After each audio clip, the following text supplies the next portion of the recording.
Bueno, yo creo que podemos empezar ya. Sí, Buenas sí, tardes a todos. nosotros. Buenas tardes. Buenas tardes. Queridos María y Ernesto, eh, gracias al Ateneo de Santander por acoger esta presentación de dos de los últimos libros de la editorial Tres Hermanas. Vuelo de reconocimiento de María Castro y Frágiles Humanos de Ernesto Calabuch, que hoy nos acompañan y a quienes quiero dar, en nombre del Ateneo, la más cálida bienvenida también eh, pues a esta ciudad de Santander, que os ha acogido con algo de frío, un poco de frío, pero que, bueno, pues estupendamente, ¿no? Vamos a pasar un rato, yo creo que muy agradable. Es todo un placer para mí conversar con ellos sobre sus últimos libros y desde luego escuchar lo que nos vayan a comentar, y les agradezco que me hayan invitado a esta presentación. Pero antes, ya que vamos a hablar de narraciones cortas que se relacionan íntimamente con la vida, quisiera hablarles un poco de una cosa que les va a parecer un poco extraña, pero me gustaría protagonizar el acto y hablarles un poco de la soledad del presentador.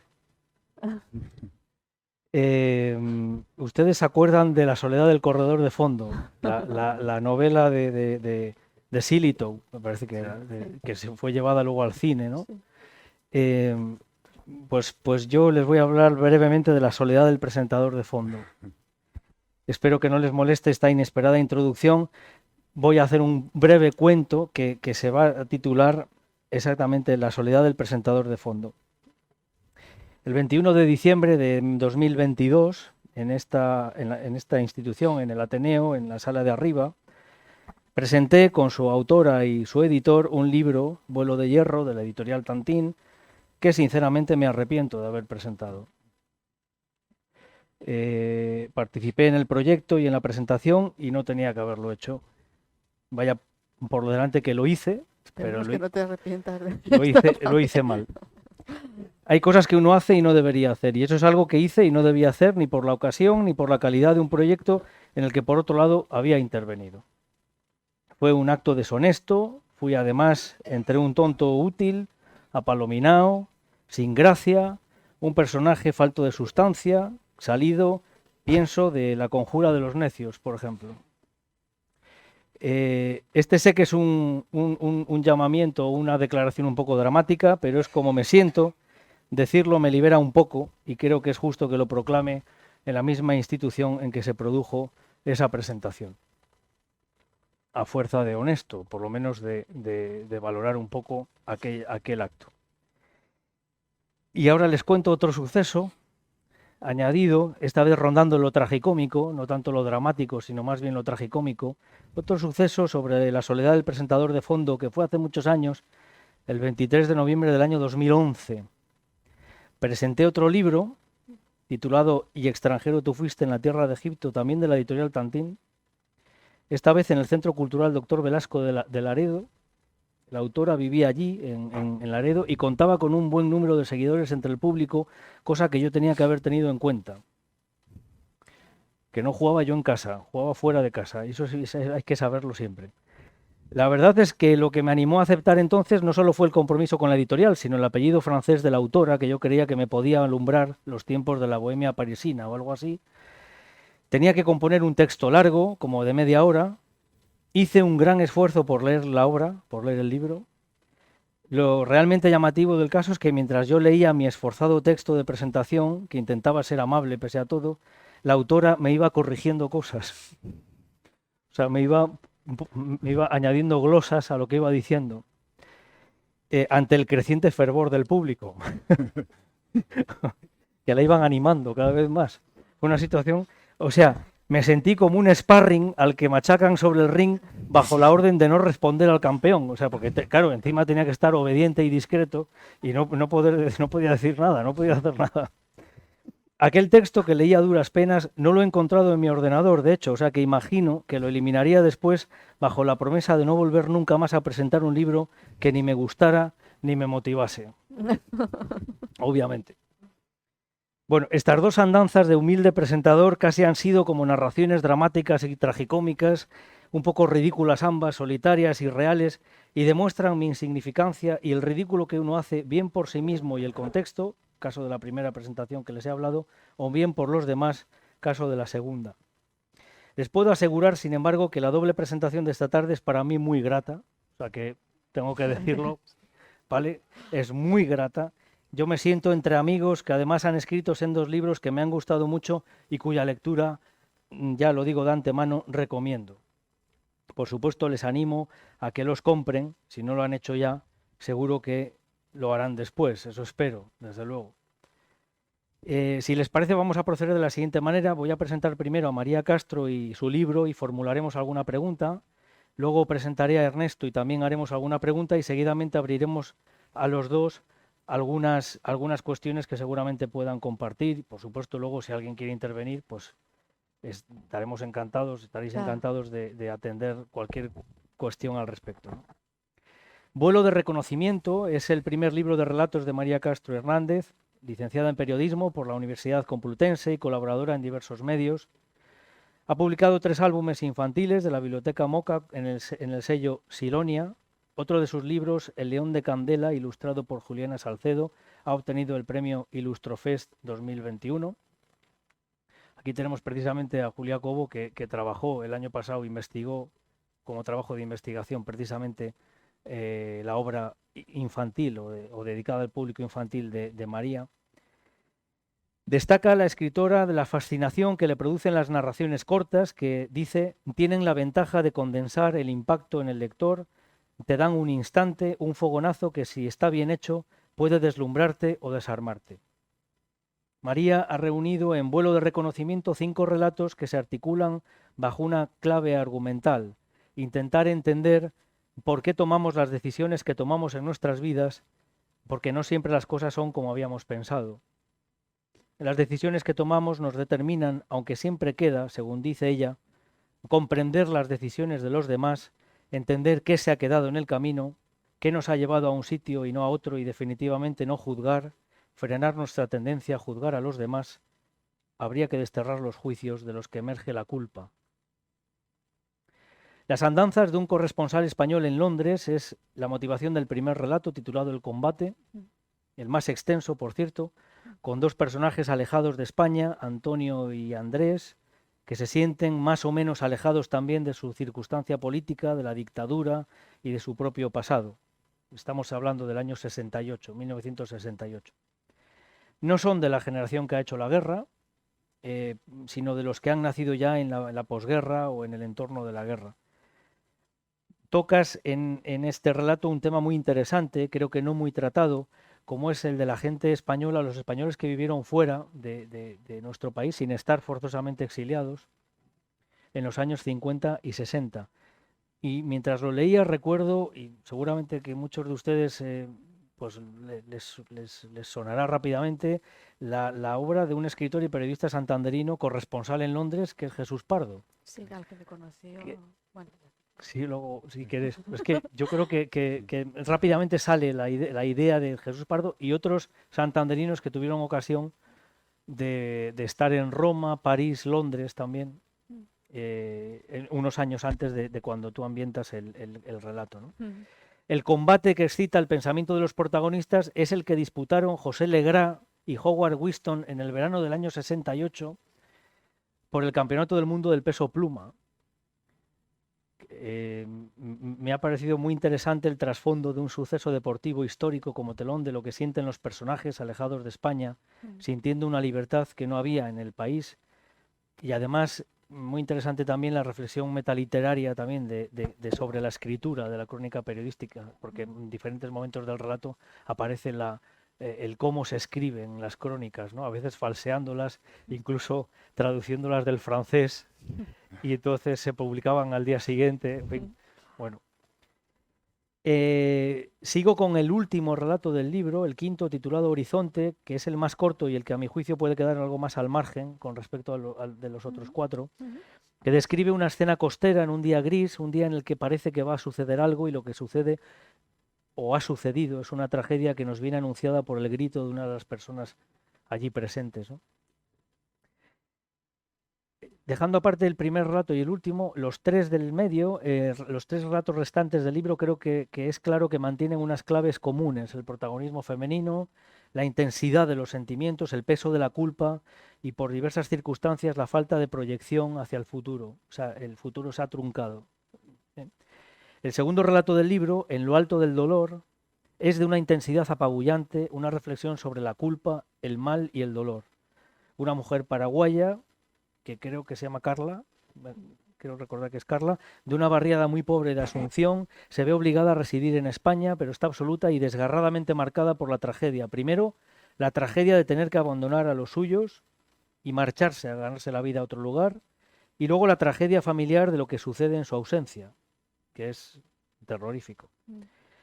El relato va entre lo que la narradora cuenta de la realidad de los barrios de Ceballos Cue o Chacaritas, cuyos habitantes, dices, solo celebran la supervivencia que cada mañana debe renovarse, y lo que cuenta en las reflexiones de una mujer que regresa a su país y que siente todo el peso de la culpa, buscando un remedio a un mal que seguramente ya no tiene mucho remedio.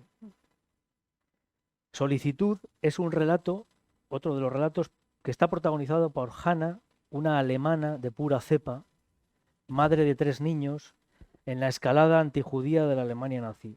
Estamos en enero de 1939. Hannah está divorciada de un judío y se siente obligada a escribir una carta para que no segreguen a sus hijos en las clases por ser hijos de un judío. Ellos que son tan rubios y arios, y sin embargo, las frías y terribles leyes del momento van a determinar el destino de los niños sentenciados, pese a su inocencia, su belleza y su proyección vital. Resulta desolador el contraste entre el amor de la madre, su deseo de protección de los niños y la escalada antijudía de aquella Alemania que por acción o por omisión facilitó el Holocausto. Y luego el final con el fragmento de González Ruano es ya, vamos, o sea, es ya con esa prosa justificando al final la grandeza de aquellos actos, ¿no? Sí. Bueno, el tema del otro relato, del quinto, por el orden que lo he ido diciendo, que se titula Memoria, Olvido y Perdón, es la situación de Laura con su crisis con Javier, su pareja. Es no es una ambientación histórica, sí que parece que es más actual, y cómo se conjugan esas tres cosas: la memoria, el olvido y el perdón. Javier ha sido infiel a Laura y ella quiere saber el por qué. Es imprescindible contar las cosas. Es la situación en la que el hombre, en este caso, se oculta imagino, en la excusa y en tal, y sin embargo la mujer quiere conocer, quiere que se verbalicen las cosas y quiere conocer el porqué. La idea de que se haya vuelto a repetir 20 años más tarde, de que esa amante siga planeando sobre Javier, pues es claramente una tortura para Laura. Hay algo desesperado en la infidelidad, se quiere saber una verdad que asusta realmente y que se sabe que va a ser una brecha posiblemente definitiva o demoledora en la relación. Esta es un poco, María, la presentación de... No sé si... Muchísimas gracias. Te vamos a dejar hablar un poquitín. Vale, tú me controlas. Muchas gracias a Ateneo por acogernos, a Mario por la presentación, por tus palabras, tu lectura, y al público, por supuesto, tanto los que están aquí como los que nos vayan a ver. Me parece que has hecho una síntesis muy buena de los temas y de cada uno de los relatos. Supongo que luego hablaremos más despacio. En efecto, el primer relato está inspirado, yo tuve un padre que fue corresponsal en Londres en esa época, conocía a Jesús Pardo, eran amigos, o sea, era un grupo de periodistas españoles que, claro, como es lógico, ¿no? Eran amigos, ¿no? Y entonces no tiene nada que ver en el sentido de que, bueno, aquí presenta a un joven que no está casado, mi padre entonces ya estaba casado, fue con su familia y tal, pero está inspirado en lo que en muchas de las cosas que él me contaba. Yo estudié periodismo porque mi padre contaba las cosas de tal manera que me parecía que lo de hacer periodismo era una aventura, claro, que yo también quería vivir, ¿no? Y bueno, por una parte está ese mundo, ese Londres que yo he oído contar y del que he oído hablar. Como tú dices, hay dos combates: el combate de Legrand y el combate personal, ¿no? El combate del protagonista. Y bueno, por ejemplo, el de Hannah, ¿no? El de la alemana, ¿no? Que Sí. comentabas también, pues es cierto que en la Alemania de esa época es muy fácil decir ahora, ¿no? Yo no hubiera sido, yo no.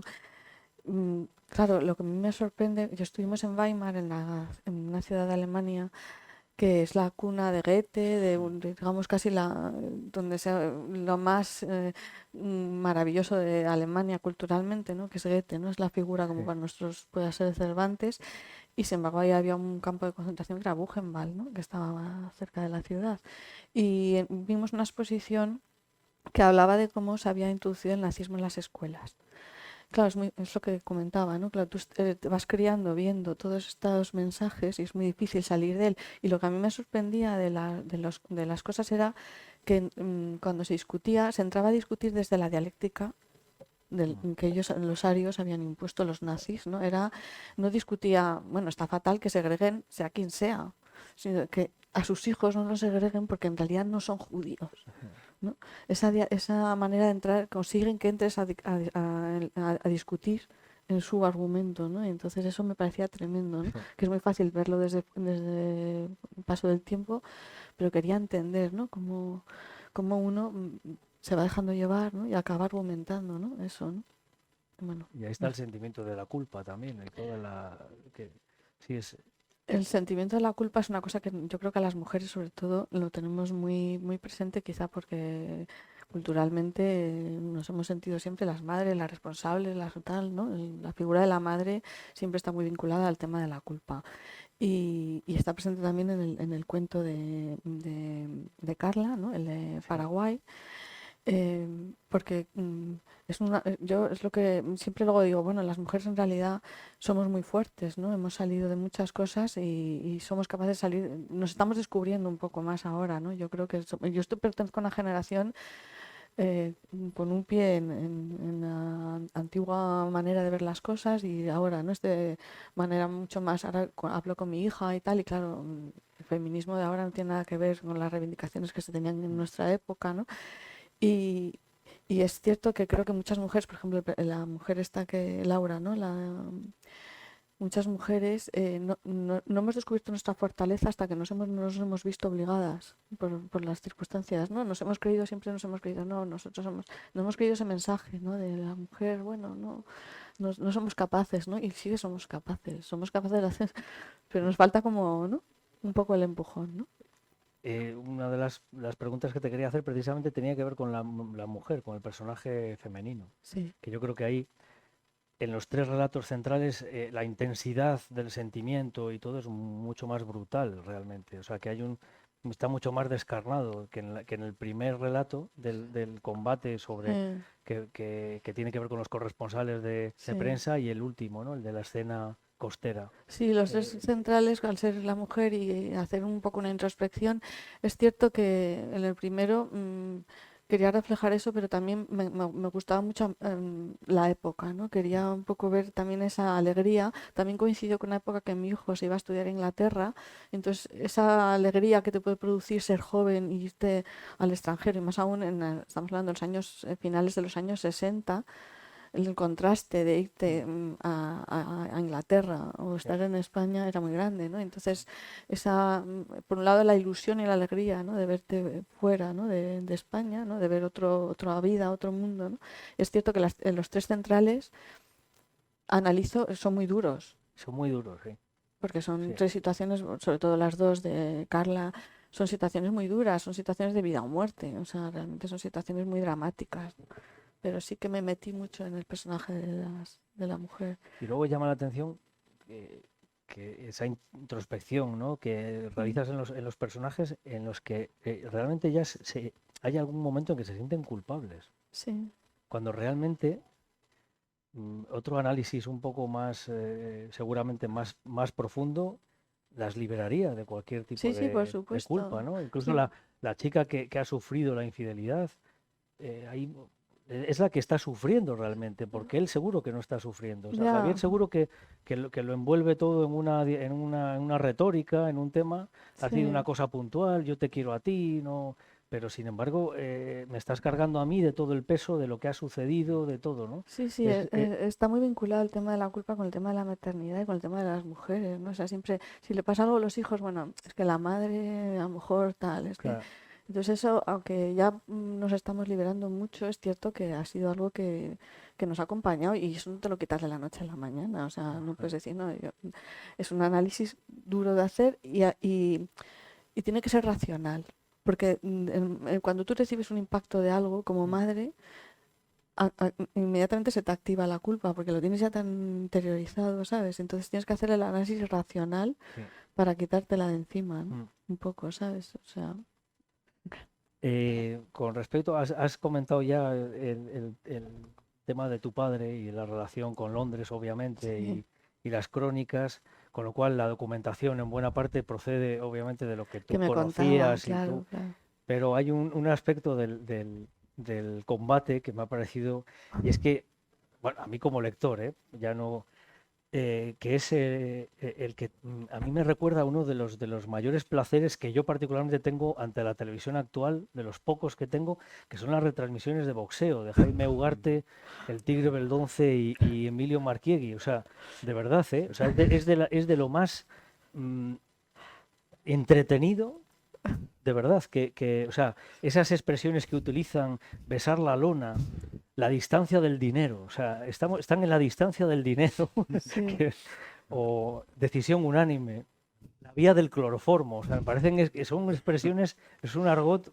Yo no sé si ahí has tenido que buscar especialmente documentación, o, porque Ah, luego el combate de Legra se puede ver en sí, internet y es sí. un combate fascinante. Y además, Legra es un tipo muy simpático. A mí siempre, yo siempre le recuerdo como un tipo muy simpático, ¿no? Muy, no sé, y que venció además. Sí, sí, sí. Bueno, yo por supuesto no tenía ni idea de boxeo. Me tuve que no solo documentar, o sea, tuve que empezar por aprender cómo eran los golpes de boxeo. Entonces, en esa escena El en la jab, que Antonio le cuenta a sí. Andrés, en realidad era porque yo había estado ahí estudiándome cómo eran los golpes, cómo tenía que ser todo. Porque claro, yo veía un combate de boxeo y no entendía nada. Me parecía todo súper rápido, no entendía, no veía los golpes, no veía por dónde venían los brazos. Sí, sí, Y es entonces, verdad que es imposible ver los golpes, sin embargo, de los buenos te dicen, no, no le ha dado el sí, crochet, claro, yo decía, y tú no has visto nada, nada más que... claro, yo solo he visto ahí y decir, bueno, ¿qué ha pasado aquí? ¿No? Entonces tuve que hacer un trabajo bastante duro porque no tenía ni idea de eso y verme el combate como ahora con internet, pues, realmente la verdad es que tenemos muchas cosas fáciles, ¿no? También puedo visitar los pueblos sin conocer, sin haber estado allí. O sea, quiero decir, Claro, te metes en Google Maps y empiezas a, digo, voy a pasar por esta calle y puedes y, hacerlo, ¿no? y perfectamente, o sea, Claro, entonces, pues sí que he tenido que documentarme mucho para ese cuento.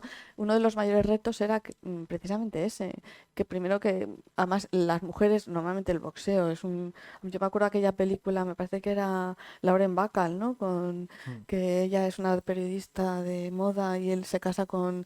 Eso, tiene una pareja que es Gregory Peck, ¿no? Que es un periodista de boxeo, especialista. Entonces va a un combate, la lleva ella con un vestido de estos maravillosos, así todo. Y en la primera fila están todos los amigotes estos de brutotes. ¿No la has visto esa peli? yo, Sí que la has visto, sí, ¿no? pero cuéntalo porque voy a contar yo otra cosa después que me ha venido, que Y tiene que ver con entonces hay un Torlavega. momento en el que están ve ella que están con el periódico y dice, uy, esos están leyendo el periódico. Y dice, no, es para que no les salpique la sangre, ¿no? Entonces, mi relación con el boxeo era esa, ¿sabes? O sea, imagínate que lo que me he tenido que Yo te puedo trabajar decir, pero esto. te puedo decir que ahora mismo el público femenino que asiste a los combates no se pierde, en conocimiento ni en fervor a favor de unos o Sí, de otros. O sí, lo sea, has vivido. sí lo he vivido en... Estoy confesando aquí una cosa que no sé si... Pero es mi afición al boxeo, sí. Que me hubiera hecho falta para haberlo practicado yo también, pero nadie es perfecto. Bueno, menos mal, porque entonces no has visto ningún error, No, ¿no? nada, De nada, algún nada, golpe nada. o algo que lo haya puesto Todo está mal, ¿no? perfecto, o sea, Vale, menos mal. fantástico. Vale, pues gracias. No sé Bueno, María, muchas gracias. a Luego ti, a seguimos, si ti. quieres, con alguna otra cuestión.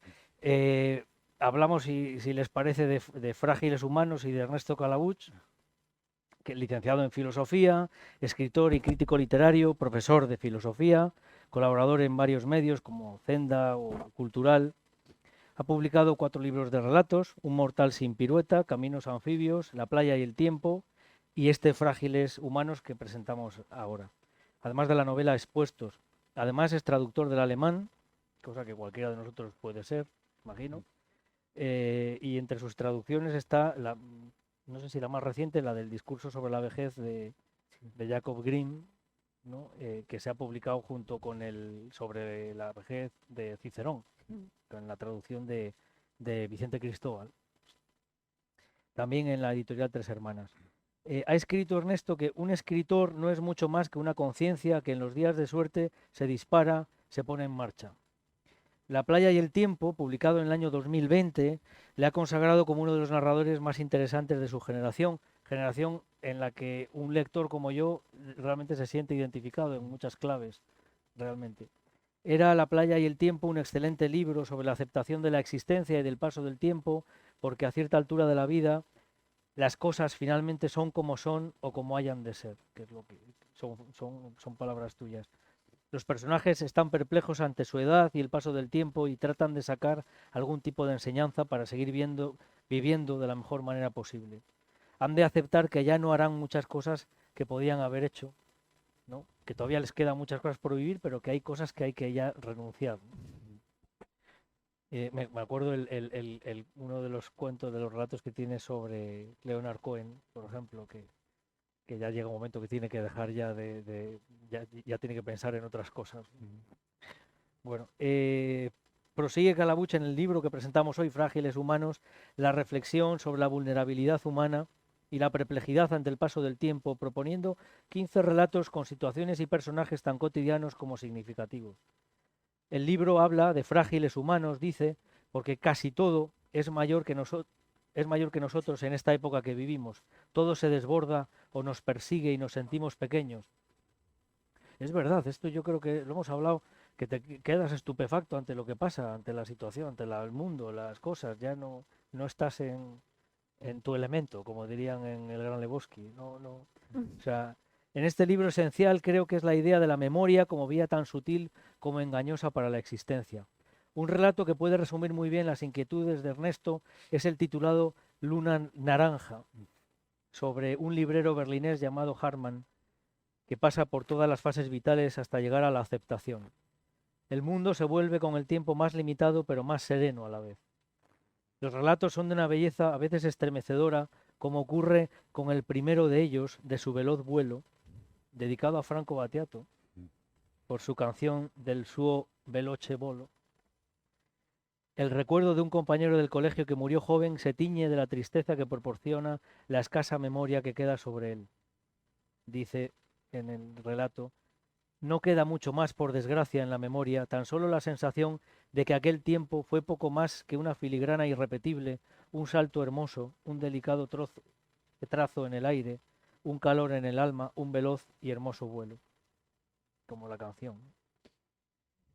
No se recuerdan ya con exactitud las palabras que se dijeron, solo algunos detalles, sensaciones que nos remiten a personas seductoras y sentimientos intensos.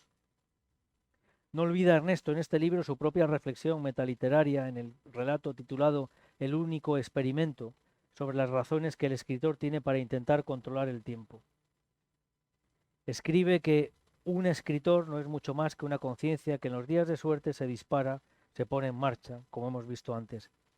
El último relato del libro es brevísimo, en realidad un resumen de nuestra frágil historia como seres humanos. Les voy a leer el relato, que es, no creo que tardemos mucho tiempo, pero es mejor que el del dinosaurio. A mí me gusta mucho más, de verdad. Hubo otros muchos como nosotros. Y ese es un texto que termina, el libro termina, bueno, buenas tardes. Primero, muchas gracias por la invitación del Ateneo, por vuestra presencia, a Mario, a María, también por estar aquí conversando, ¿no? Esta oportunidad. Y bueno, quise cerrar el libro porque a veces puede parecer que en el nivel tecnológico en el que estamos, ¿no? Que casi es incomprensible y nos supera por todas partes también, ¿no? Como decías tú, puede parecer que estamos inventando algo o que estamos inventando todo, ¿no? Y yo, por ejemplo, en mis clases de filosofía con los alumnos, muchas veces, claro, son tan jóvenes en comparación conmigo que cuando les cuento que esto ya, algunas cosas se habían inventado o algunas palabras se habían dicho, les sorprende mucho, pero claro, pues yo qué sé, los griegos o los romanos eran gente muy lista y yo quise terminar el libro así, ¿no? Diciendo, frágil historia del mundo y el resumen es, hubo otros muchos como nosotros, ¿no? O sea, es como una llamada a la conciencia bueno, que no somos, que no venimos, esto no va en una línea desde la imbecilidad hacia la inteligencia, sino que a lo mejor el futuro estaba atrás, ¿no? Muchas veces cuando leemos a los clásicos, de repente leemos a Platón y decimos, pero bueno, es que parece que estaba, cuando habla del mito de la caverna, parece que estaba viéndonos con Instagram y con el Facebook mirando la pared de la cueva, ¿no? Creyendo que esa es la realidad y no la apariencia, ¿no? Y bueno, de lo que por supuesto también agradecer la lectura que haces siempre tan profunda, ¿no? También cuando has hecho reseñas de mis libros. Y en concreto esto que comentaba Mario de la conciencia, un escritor no es mucho más que una conciencia que en los días de suerte se dispara. Eso lo puse en un cuento que es un cuento que se llama Saint-Tropez. A veces se puede hacer un cuento con casi nada, ¿no? Como esto Leonard Cohen lo decía, Leonard Cohen decía que, que muchas veces la gente piensa que cuando se escribe una novela o una canción que luego es muy buena, el cantante o el escritor está como en un gran buffet de un hotel donde puede seleccionar y decir, pues hoy voy a contar esto, voy a coger esto otro, ¿no? Y Leonard Cohen reconocía que muchas veces, en una entrevista que le hacía una periodista francesa cuando ya era mayor, que muchas veces la creación, sea de una canción, de un poema, de una novela, tiene mucho más que ver, mucho más que con ese buffet en el que hay de todo, con que no sabes qué escribir, no sabes qué canción harás, y entonces de repente haces así, te metes la mano en el bolsillo y no hay nada, y metes en otro bolsillo y hay unas migajas, y eso es lo que tienes, y de esas migajas tiras y construyes algo, ¿no? Y en concreto el tema de que un escritor no sea mucho más que, porque a veces un escritor puede creerse mucho, ¿no? Pero en el fondo somos conciencias que en los días de suerte nos disparamos, ¿no?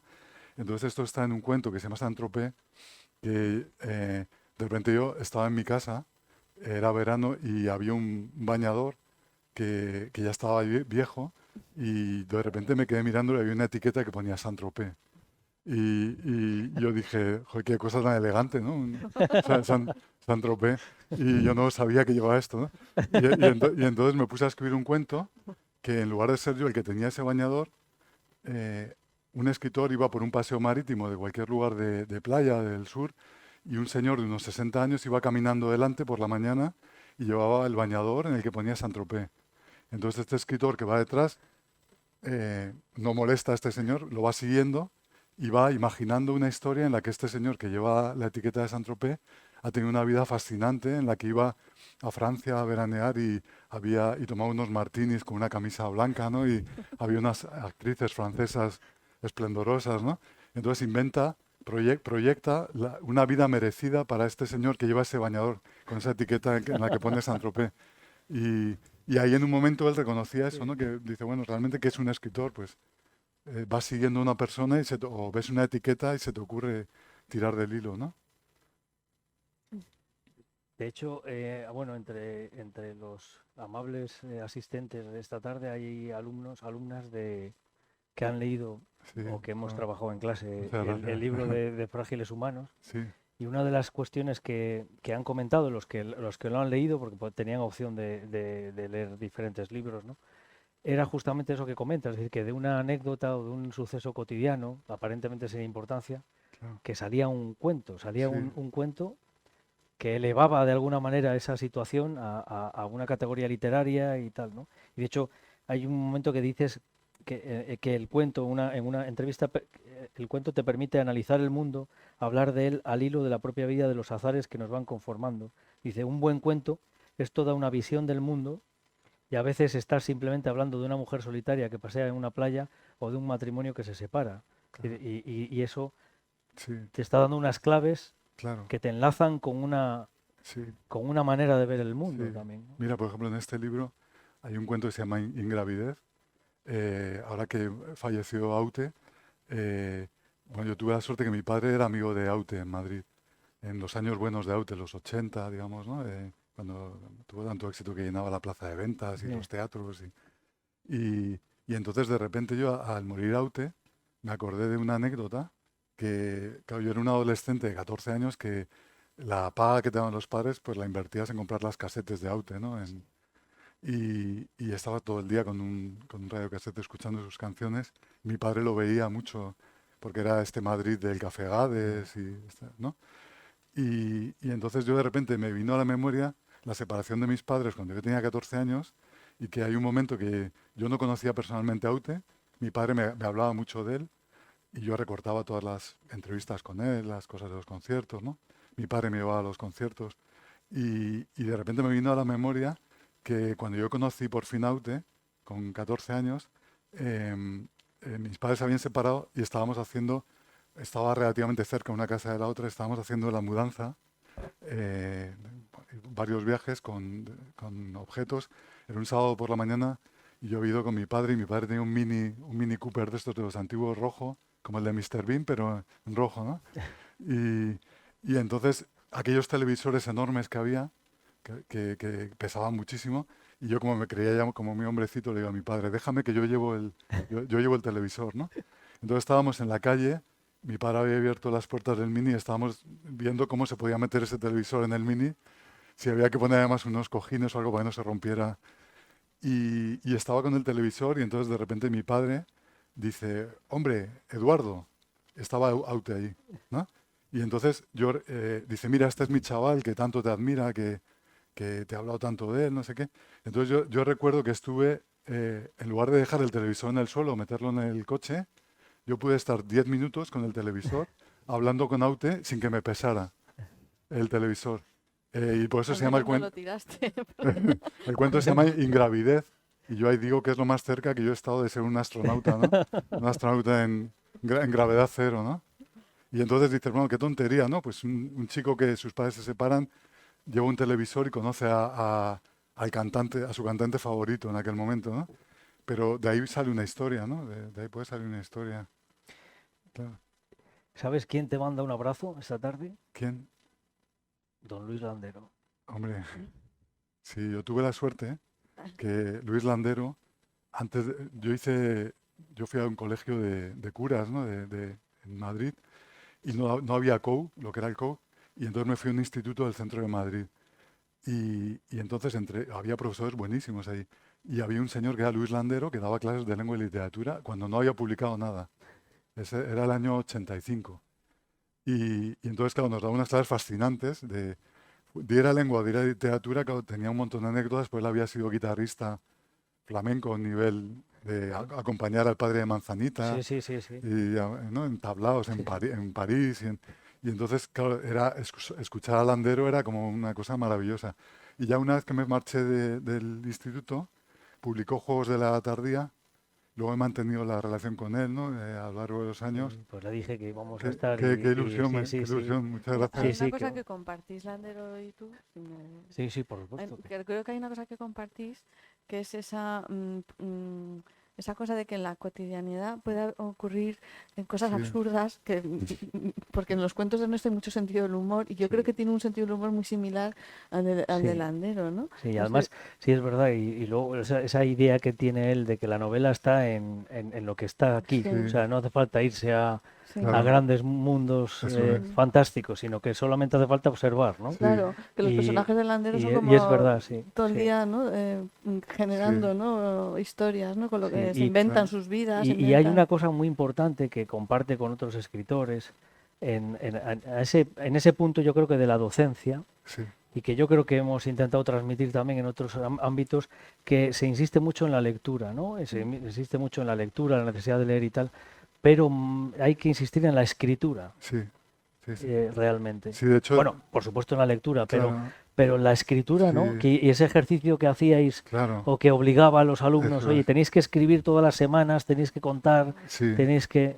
claro, exacto. Y de hecho yo me acuerdo que en esos años había fundado una revista en un instituto que se llamaba Emilia Pardo Bazán y fundó una revista y nos hacía escribir allí.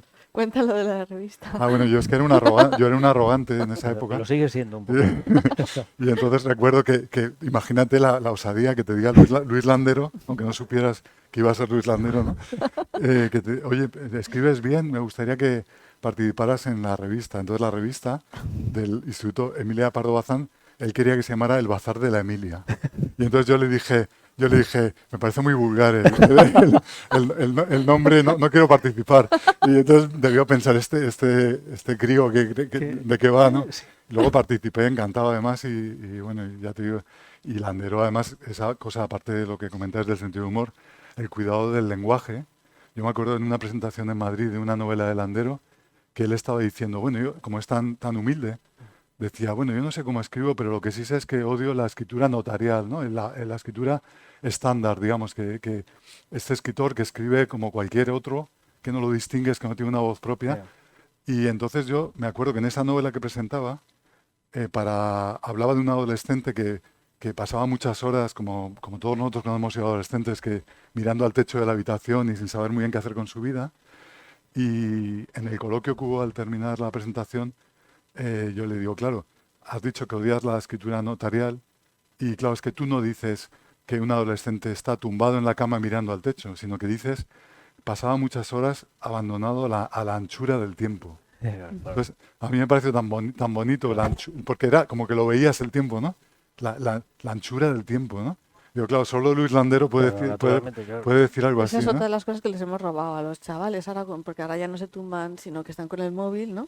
Con lo cual el aburrirse y el tener que pasarte una tarde de verano, una Claro, tarde de tu, ¿no? Eso ya imposible. Aparte el propio empobrecimiento del lenguaje, Sí, claro, que ahora todo es sota, caballo, rey, sí, como mucho, ¿no? Y claro, que es imposible cualquier sesgo metafórico de nada. O sea, sí, por supuesto la ironía ya se ve con claro, mal... O sea, sí, hay un empobrecimiento en ese punto sí. también, ¿no? Claro, hay un Y punto, mire, yo como profesor de filosofía, yo tengo alumnos desde 12 años hasta 18, todo la ESO y bachillerato, ¿no? Y una de las tareas casi titánicas de agotamiento puro ya es que decir, nosotros, todos los que estamos aquí éramos alumnos pues que había profesores que nos divertían más, otros menos, pero siempre hacías trastadas o lo que fuera, pero un profesor podía contarte algo largo y tú atendías, o podía venir con un periódico y leerte un artículo y tú atendías, ¿no? Hoy en día, con tanta pantalla en la que todos caemos, porque todos estamos, no solo ellos, ¿no? Eh, para articular un discurso largo y para, digamos, ofrecérselo, es complicadísimo, ¿no? Por supuesto, tú si pones un periódico e intentas leer algo, los pierdes a los alumnos. Entonces tienes que leer en tu casa un artículo, ver de qué va y sin perder la vista, decir, fijaos, he leído este artículo el fin de semana sobre el cambio climático y pones 4 ideas, ¿no? O 2 frases interesantes, pero da una sensación de que ellos ya no solo no pueden producir un discurso largo, ¿no? A lo mejor les pones una tarea de valores éticos y producen un discurso muy corto y como dices tú, con un vocabulario en general, luego también hay chavales sí, estudiosos o más lectores, ¿no?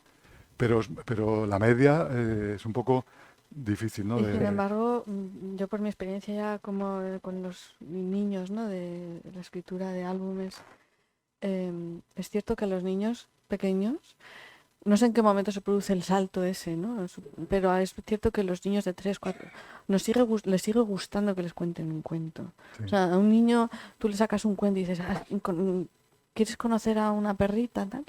Y se enganchan, o sea, el ser humano necesita las historias, necesitamos las historias, ¿no? Entonces, sí, estamos en una fase en la que parece que nos la han robado, quizá de cambio un mm, poco, tal, ¿no? Pero yo tengo la confianza de que al final sí, esas ganas de que nos cuenten algo, sí, yo desde luego tengo la experiencia en educación de mostrar o tratar de mostrar un poco un conjunto de libros y tengo que decir que funciona bastante bien, claro, que en muchos casos son autores desconocidos mm, por ellos, que lo cual es un poco triste porque dices, bueno, ¿cómo no has leído a Edgar Allan Poe? ujú, ya. Pero bueno, pero el hecho de que lo puedas llegar a leer ahora, por lo menos te descubre algo. Y yo creo que, bueno, aquí están algunos de ellos o de ellas sí, que pueden comentar. Es decir, Sí, que realmente hay una experiencia muy gratificante con la literatura, claro. con el acercamiento a la Sí, literatura, ¿no? Y el relato breve yo creo que cumple ahí una función sí. muy notable también. Fíjate, una de las cosas que más ilusión me hicieron con... Yo saqué muy seguido La playa del tiempo y Frágiles humanos. Y coincidió toda la fase esta horrible del confinamiento, post-confinamiento. Y entonces una de las cosas que más ilusión me podían hacer es lectores o lectoras que me escribían y me decían que necesitaban, como hablo de la fragilidad humana y hablo de este tipo de temas, ¿no? Del tiempo, del paso del tiempo, de cómo se percibe, y la necesidad, lo que dice María, de cómo afortunadamente seguimos necesitando que nos consuelen las historias Sí, o que nos sí. reconforten las historias, ¿no? Sí, y ese componente generacional que hemos comentado antes también, Sí, que realmente te sientes identificado. Es decir, yo me he sí, sentido porque cuando hablabas de Aute o hablabas de Leonard Cohen sí, o de Franco Battiato, es que han sido claro, también... claro, Tus El primer referentes. concierto que fui yo a ver en mi vida fue a la Plaza de Toros a Franco Battiato, claro. que, o sea, Pues que tenía yo 11 sí, años o 12. pues fíjate Y las casualidades de ese relato que has comentado de su veloz, que es el primero de Frágiles, de su veloz vuelo, esa canción de Battiato que también se llama así, del suo veloce vuelo, y es una canción que él hizo con Anthony. Y esta canción, es que esas casualidades de la vida, ¿no? Que esa canción, la canción habla simplemente de que tiene un amigo cuando son críos en Italia, y entonces hay un momento que están jugando y uno de ellos se cae y se hace una herida y entonces cuando le ve la mano, coge su mano y ve el final de esa persona. Tiene una especie de premonición de que no va a vivir mucho.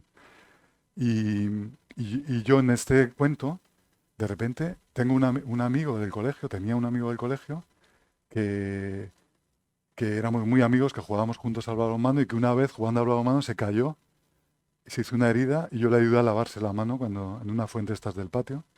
Y este chaval luego murió con 20 y tantos años porque hacía vuelo sin motor y se estrelló, era instructor, se estrelló. Entonces, al oír esa canción, necesité escribir este texto, ¿no?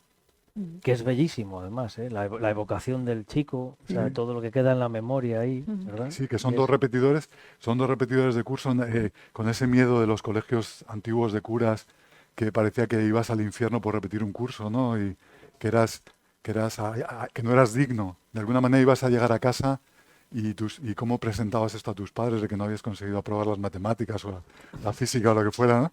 Y luego decías, era ahogarse en un vaso de agua, ¿no? Luego remontabas tu vida, ¿no? claro, Pero esa especie de ambientes casi de cuartel, ¿no? En los sí, que te gritaban o te daban un capón y no lo contabas en casa, o, ¿no? Junto con la parte buena de esos curas que muchas veces educaban muy bien, ¿no? ¿Sabes?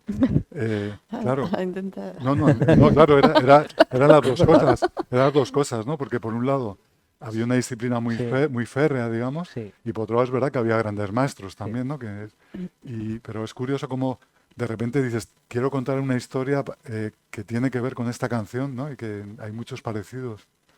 Sí, aparte, bueno, ya luego el vuelo que el propio Franco Battiato ha tenido como Claro, intelectual y como sí, ya como gran referente, ¿no? claro, Yo quería preguntaros, María, si, porque tenéis ambos, tú en concreto te dedicas más expresamente a la filosofía, pero ambos tenéis formación Sí. en filosofía Mm. y yo creo que ahí hay unas referencias como muy claras sí, en los relatos, ¿eh? sí, Yo, fíjate que he visto a Sartre, por supuesto, pero no sí, porque, bueno, se menciona la náusea, no es por, pero se habla del término náusea que inmediatamente asociamos con Sartre, ¿no? Pero ves a Ortega también, la idea del proyecto sí, vital, sí, de alguna manera son referentes que un lector más o menos contemporáneo sí, puede claro, recoger de alguna manera, ¿no? Sí. No sé si podéis hacer algún comentario en torno a Yo este creo tema, que sí, porque yo creo que hay una idea como de proyección del ser humano, mm, de hasta dónde va a llegar la vocación del ser humano, ajá, todos esos elementos que yo creo que hemos estudiado todos, seguramente en esos sí, colegios de curas, sí, en mi sí, caso en los salesianos. claro, claro, yo me parece que en esto siempre digo que él es más heideggeriano y yo soy más sartreana. La playa y el tiempo es un poco un juego, Sí, ¿no? el Con ser ser y del tiempo, tiempo. claro. Y, y, él tiene mucho más hincapié en el tema del tiempo. Yo he sido siempre más sartriana, ¿no? Esta idea de que de que las decisiones que nosotros tomamos, Tienen una... nuestra esencia final está basada en todas las decisiones que nosotros tomamos. Claro, eso cuando eres joven, cuando yo leía Sartre de joven, me parecía fascinante. Claro, tienes toda la vida por delante, ¿no? Luego vas cumpliendo años y dices, jolín, ya no me hace tanta gracia, Ya. ¿sabes? Que haya una especie de juicio final, Sí, ¿no? pero María, yo creo que sigue habiendo un pensamiento, por supuesto, prescindiendo del Sartre asquerosamente ideológico, que Sí. a mí me parece repugnante, Sí. a mí me parece repugnante, como todos los que luego se ponen a defender el marxismo y todo eso. Mm. Bueno, Insisto, era en su época, claro. insisto a mí, en su época y tal, pero yo creo que sigue habiendo un pensamiento como muy potente en esa idea del Sí. individuo que se va creando, que tiene una responsabilidad sobre sus actos Muy y que no vital. está predeterminado tampoco, sino que tiene una... Claro, es muy eh, vital, es muy vital, es muy bonita esa idea, Sí, tiene muchísima fuerza.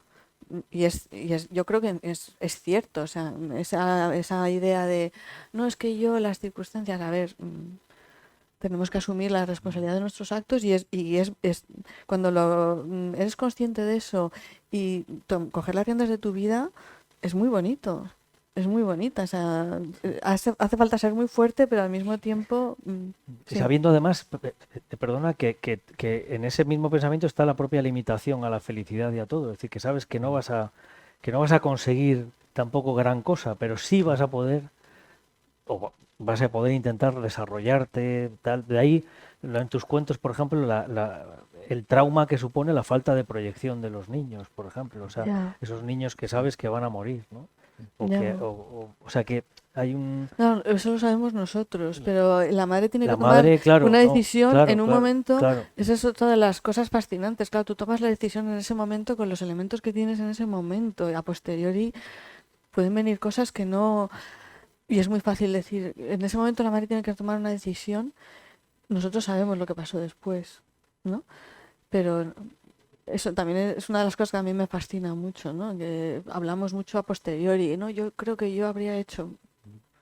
Es Sí. muy fácil decir Nos ha pasado eso. con la pandemia, que parece que hay un antes y un después realmente, ¿no? Mm, Y, Sí. y yo a veces pienso, fijaos, ya sé que es un pensamiento un poco, a veces pienso en personas que han fallecido antes de la pandemia sí. y pienso, esta persona no ha vivido la pandemia, no Claro. supo nunca Claro. lo que pasó Sí. unos meses después. Ajá, Es Ya. una cosa que sí, sí, que como que parece que queda ahí. claro. Sí. Sí, Sí, yo pienso que los personajes de María son muy sartreanos realmente porque incluso este cuento de la infidelidad, Mm. estamos viendo la nobleza de ella. sí, Ella es absolutamente sartreana, o sea, Sí. ella no comprende por qué si quieres a alguien te tiene que engañar, ¿no? Y Sí. por qué tiene además que andar con subterfugios, ¿no? En eso Sartre cuando decía, yo soy responsable de la Segunda Guerra Mundial, ¿no? Decía, bueno, casi nada, ¿no? O sea, no he hecho todo lo posible, o sea, no he Sí. hecho- si yo hubiera hecho todo lo posible, igual hubiera parado hasta la Segunda Guerra Mundial, Sí, ¿no? sí. Esa idea. Y los personajes de María son muy nobles, yo creo, ¿no? Son como, tienen una entereza. Frente al resto que somos sofistas, sí, sí. sofistas Claro, y pero es muy complicado eso, ¿no? El mantener una ética, Sí. ¿no? Una ética a mí me parece complicadísimo porque todos somos tramposos, ¿sabes? De alguna manera, Sí. todos trampeamos, ¿no? Y María, bueno, personalmente y luego sus escritos, yo creo que tiene esa figura que aprendió, que ella fue muy lectora de Sartre desde muy Sí. joven y se lo podemos perdonar, yo creo, a estas alturas. no, pero lo que pero- decías tú de la ideología, fíjate, hay una frase que a mí me parece buenísima de Jean-François Rebel que dice, ideología es lo que piensa por nosotros. Sí. O sea, en nuestro Claro, lugar, sí. ¿no? O sea, y hoy y en los tiempos que corremos lo Yo- vemos, ¿no? Que dice, somos incapaces de reconocer No, un yo- error de nuestro partido político, Yo, ¿no? o sea, cualquier ideología, he hablado antes de una, Sí. voy a hablar de la otra para Sí. que nadie piense que tal, pero es que Sí. realmente, o sea, una defensa tan acérrima de la ideología en los tiempos Claro. que corren ahora mismo, Sí, que me parece una cosa de lo más Claro. descabellada, de lo más Claro. absurda, con todo lo que ha pasado en el siglo XX. O sea, claro. dice, bueno, pero claro, oye, Sí. cada uno es cada uno y Y- cada uno lee lo que Claro. le parece. Lo que pasa o- es que ahora parece que se ha conjugado, por un lado, la imposibilidad de razonar, de escuchar un discurso largo, como hemos hablado, ¿no? Con lo cual, esto es favorece se muchísimo a reduce todos. todo a un A una un tuit. frase, a un tal, con el que inmediatamente te etiquetan, con lo cual es muy complicado, ¿no? Defender cualquier postura. de una manera razonable. Y esa idea de, no, oiga, a ver si oímos en el Congreso de los Diputados, tiene usted razón. Claro, Creo que lo que usted está planteando, su partido está planteando algo que nosotros vamos a asumir. sí, El día que escuchemos claro, eso, claro. Sí, vamos, no sé, se va a caer la democracia. Vamos sí, a... sí, claro. Eh, Decías, perdona, el tema de la filosofía sí, en nuestros libros. Claro, yo lo que sí, digamos que estoy orgulloso, digamos, entre comillas, es que la filosofía está en mis libros, pero yo, por ejemplo, no me gusta nada citar directamente citar por citar, sí, sino creo que debe integrarse lo que uno es, sí, igual que viajas también eso se cuela, o el sentido de la amistad se cuela en los personajes, pues también la filosofía debe ser un motor que, junto con otros muchos, que empuje en la narración, ¿no? Y yo, por ejemplo, hay un filósofo que es Giorgio Agamben, el filósofo italiano, que tiene una frase que, ya que hablabas de lo del tiempo, ¿no? En mis libros, la obsesión por el tiempo y la fragilidad. Y hay una frase que me parece muy buena que dice, el arte de vivir es la capacidad para mantenernos en relación armónica con lo que se nos escapa, ¿no? Entonces, lo que sí, dices tú, la aceptación sería eso, ¿no? sí, la Es decir, adaptación, bueno, claro, realmente claro. es como limitar los daños, que decir, vamos envejeciendo, vamos de alguna manera asumiendo carencias y de alguna manera nos tenemos que mantener en relación armónica con Con- lo que se nos escapa, ¿no? claro.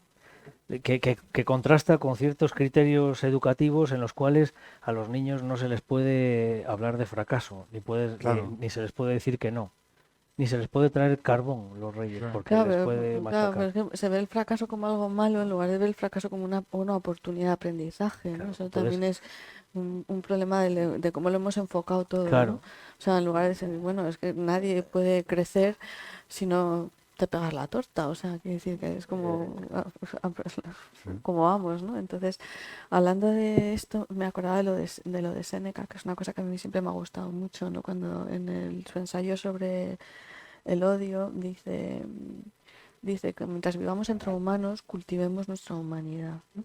Eso guarda relación sí, con esta idea de que la cultura tiene que servirnos para comprendernos y para consolar, no para tirárnosla como un dardo, ¿no? A ver si le damos en el ojo y tiene relación con la idea de que es una línea que viene desde, como dices tú, desde mucho antes que nosotros. El resumen del último cuento tuyo, ¿no? Es esa idea de que nosotros estamos aquí y tenemos que sostener este frágil hilo porque suponemos que vendrán otros después y nuestra responsabilidad ahora mismo es que ese hilo les llegue, ¿no?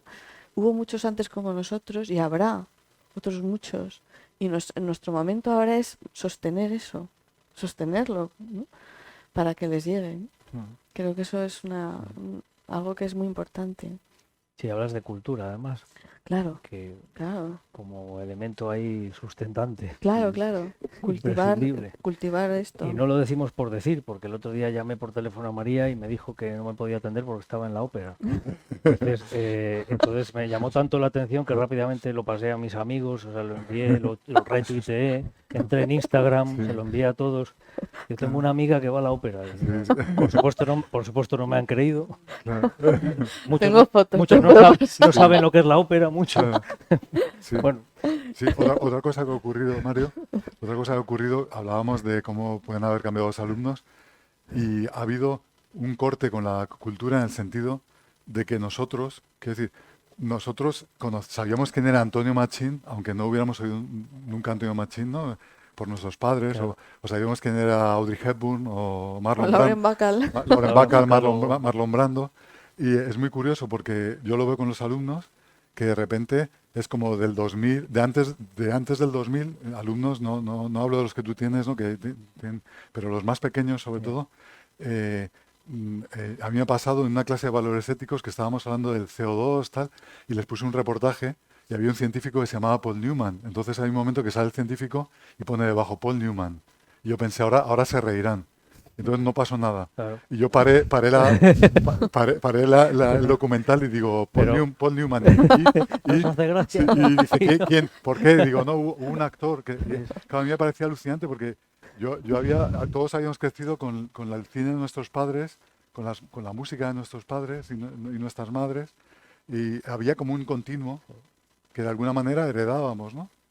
Igual que la televisión, que decía, había dos canales, pero al final había ciclos de actores de todos tiempos, y, Sí, ¿no? Y no es añoranza, digamos, pero que es verdad que en cierto sentido, para el poco espacio que había, se fomentaba el que siguieran presentes los grandes actores, Había ¿no? un respeto quizá o una idea de que la cultura también era una manera de ascender también socialmente, ¿no? O sea, la gente que no había podido tener estudios sí, quería que sus hijos es importante. Sí. estudiaran y creían que era muy importante, ¿no? Que estudiaran y que fueran. Creo que eso también es una de las cosas que se ha roto, ¿no? Ahora Sí, con esta historia No sabíamos que casi. éramos analógicos. claro, Y sí, sí, pero es verdad eso. claro. Mm, Sí, y esos referentes parece que cambian y mm, mm. pues no sé si son ya las 9 menos 25, igual conviene ya ir cerrando, simplemente eh, quizá me gustaría que hablarais un poco qué ventajas tiene o qué os ha facilitado, qué tiene la editorial Tres Hermanas para que estéis ambos en ella y para que hayáis publicado varias cosas en ella. Sí, Y además una editorial con una línea muy potente de narrativa también, ujú, y narrativa no solamente española, sino sí, extranjera, con una apuesta importante también por las escritoras también, ¿no? ujú, Bueno, yo conocí a Cristina a raíz de mis libros infantiles, ¿no? Em, una de las cosas que más me ha gustado de ella es su entusiasmo. O sea, Cristina no es como otras veces que vas a editores, bueno, lo voy a leer, tal, ¿no? Sino que cuando algo le gusta, notas el impacto en ella, ¿no? Y eso a mí, además como escritora es muy importante, ¿no? Ver que, porque es lo que buscas, ¿no? Realmente, que lo que haces tenga un impacto en alguien, ¿no? Y entonces ver eso para mí es muy estimulante y se lo agradeceré siempre que haya apostado por mí. Yo no había publicado adultos, aunque llevo escribiendo toda la vida, precisamente porque es una guerra, es una guerra publicar, estar buscando tal. Y bueno, pues Cristina ha leído mis cosas, le han gustado y ha apostado y yo se lo agradezco muchísimo. Creo que edita con muchísima calidad, que cuida mucho las ediciones, los libros son muy agradables. Es que el libro es todo, ¿no? Como decía Sartre, ¿no? Sí. Muchas veces uno lo que... o sea, Sartre, digo, Proust, ¿no? Proust decía, Las muchas veces uno ilustraciones. lo que recuerda es el momento, el instante, no tanto lo que has leído, como el tacto, el mundo en el que te has metido, ¿no? Y el libro como objeto, yo creo que por eso no ha ganado el ebook, ¿no? Es cierto que nos permite, forma parte del entrar en ese mundo. Cuando te pones, coges el libro y ya casi como que estás diciendo, ah, qué gusto, me voy a sentar con esto. Y ya el tacto ese ya te está llamando, Quiero ¿no? A recordar leer. a todos que tienen todos la ocasión de tenerlo entre las manos, si quieren adquirirlo. El ujú. resto. Sí, yo había publicado 3 libros antes en otra editorial, y la verdad es que fue un momento 2020 que cambié de editorial, y yo también lo que más me sedujo, digamos, fue esta figura de la editora de Cristina Pineda, que es una persona muy entusiasta, ¿no? Es una persona muy auténtica y muy entusiasta. Entonces, digamos que tiene mucha luz, ¿no? Entonces, Mm. eso, cuando tú publicas un libro, puedes tener un editor pues, que publica un libro igual que publica otro más y otro más, y o no lo mueve o se queda un poco en un cajón. Y Cristina, pues en la medida de sus fuerzas, acabas haciendo una ruta, incluso no con tu libro, incluso yo he ido con Cristina y con María con libros infantiles de otros autores a hacer lecturas, a hacer, ¿no? En diferentes provincias, y yo creo que eso se agradece, ¿no? Que es un poco el editor entusiasta que Mm. todavía cree, ¿no? Y cuida a sus autores, ¿no? En el legado, ¿no? Cree en el legado, ¿no? En Sí, la sí, sí. importancia del editor como Mm. el que sostiene, ¿no? Ese Sí. legado, ¿no? Y dar voz, ¿no? A la gente que luego ve en el futuro, vete a saber lo que pasará, ¿no? No sé si alguien quiere comentar algo, intervenir, decir alguna cuestión. Ya con respecto a lo del boxeo, ya me ha quedado claro que Elisa ya sé que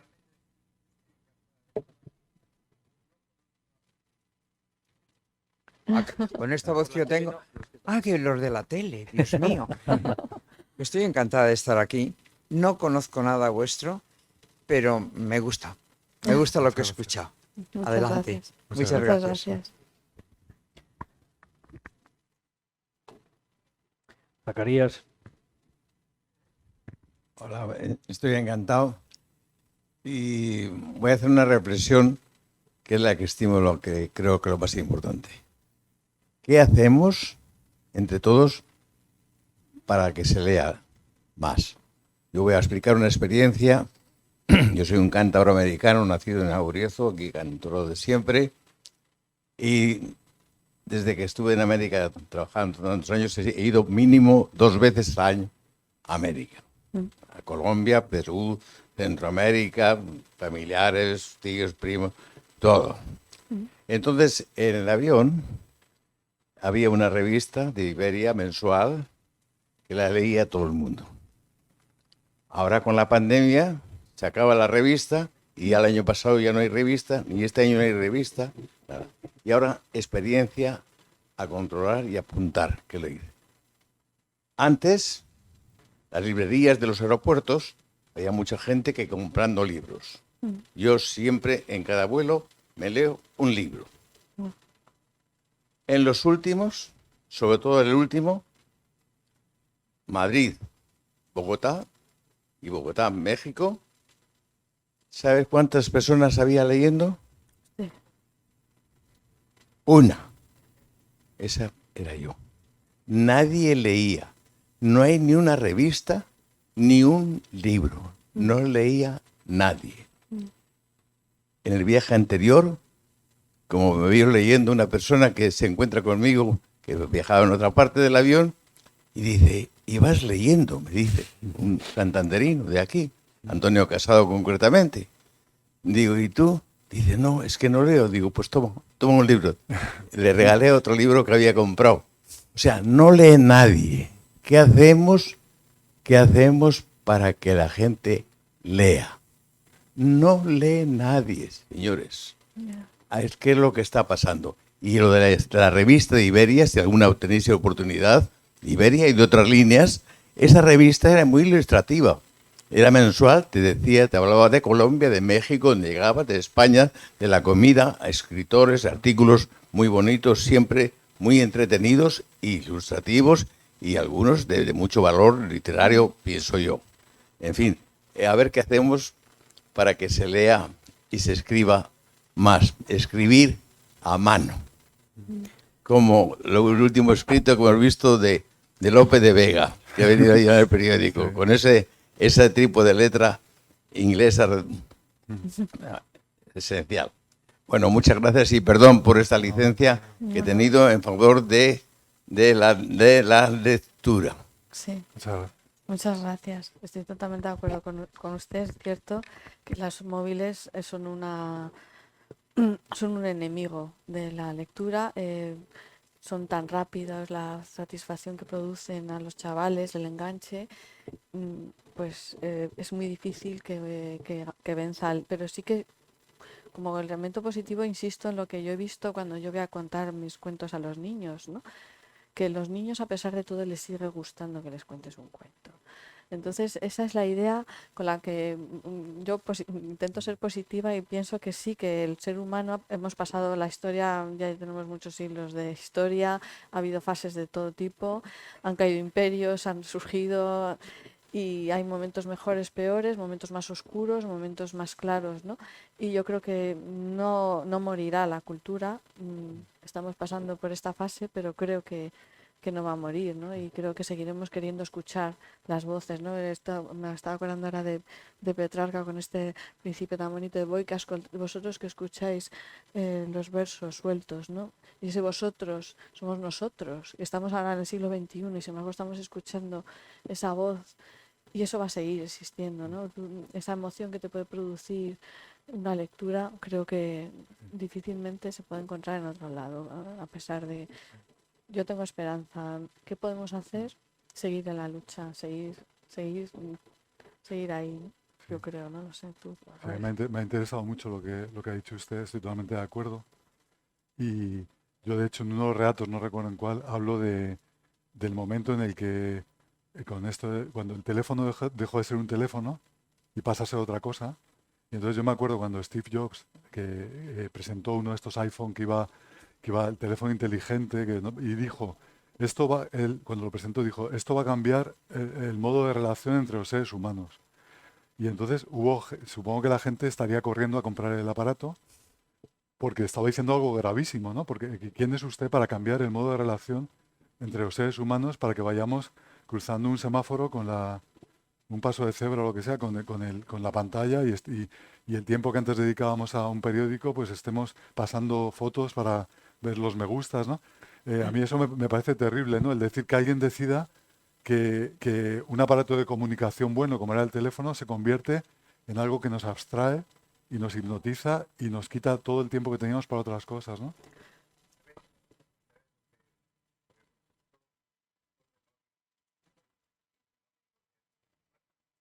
Ajá. Sí, sí.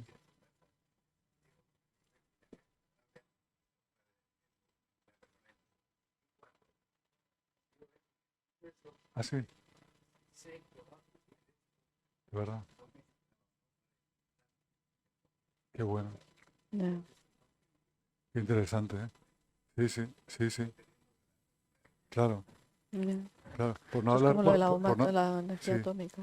Si por no llegamos hablar, a por no saber que se hablar, iba a el utilizar. otro día yo vi una noticia que dice, era algo como, hay miles y miles de drones de menor precio y mayor precio que nos vigilan, los más caros nos vigilan desde la estratosfera, ¿no?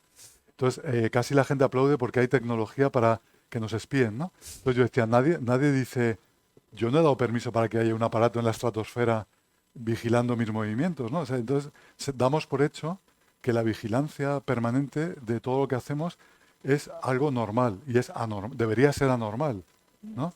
Claro. Y entonces decimos, qué bien, hay aparatos tan caros que están por ahí en la estratosfera y saben de nosotros, ¿no? Y dice, bueno, es que no deberían pedir permiso, digo yo, no, debería ser algo consensuado, ¿no? No que como hay tecnología, Claro, que nos que espíen, vale todo, ¿eh? que nos Sí, espíen, ¿no? es una Claro, locura, porque yo muchas veces a mis hijos, por ejemplo, les he dicho, claro, si vosotros tuvierais a un señor con una cámara detrás de vosotros cada paso que dierais, ¿no? Con el micrófono, como antiguamente, aquí poniendo tal, dirías, oiga, ¿usted qué hace usted siguiéndome, no? Pero lo llevamos, porque lo llevamos en el bolsillo con el móvil. Lo que pasa es que como no vemos al señor, ¿no? Claro. No sabemos que realmente es todo. Y luego abres y dices, anda, que había estado hablando de que me quería comprar un pañuelo y de repente hay 200 anuncios de pañuelos en mi... En tu ¿no? móvil, sí. Claro, y entonces no son conscientes muchos chavales, ¿no? Mucha gente joven, y en general no somos conscientes de toda la información, dicen que es el nuevo petróleo, ¿no? Toda la información que estamos dando, ¿no? Hoy estaba viendo el telediario y sale en la Catedral de Mallorca, era, ¿no? Que hay un momento del año en el que la luz que entra por uno de los rosetones se refleja justo debajo del otro rosetón, y entonces sale la imagen y lo que ves es un montón de gente con el móvil así. Entonces, y ya nadie puede vivir la experiencia, ¿no? No. De ver eso y llevártelo, ¿no? Como un recuerdo, ¿no? Como una experiencia tuya, ¿no? Sino que está todo el mundo con el móvil para decir, estaba aquí en este momento, Estamos un poco idiotizados, sí. Bueno, Ernesto Galabuch y María Castro, tenemos que volver a vernos en breve en el Ateneo de Santander, Sí. ajá. y presentamos Frágiles Humanos y Vuelo de Reconocimiento. Muchísimas gracias a todos, por supuesto a vosotros por vuestra presencia y vuestros comentarios, vuestro coloquio. Y nada, y quienes tenéis ejemplares, que imagino que seáis casi todos, pues yo creo que muy gustosamente dedicaréis algunos, ¿eh? Y nada, muchísimas gracias a todos y hasta la próxima. Muchas gracias. Gracias, Gracias a ti, Mike, y a todos. muchas gracias. Ah, vale,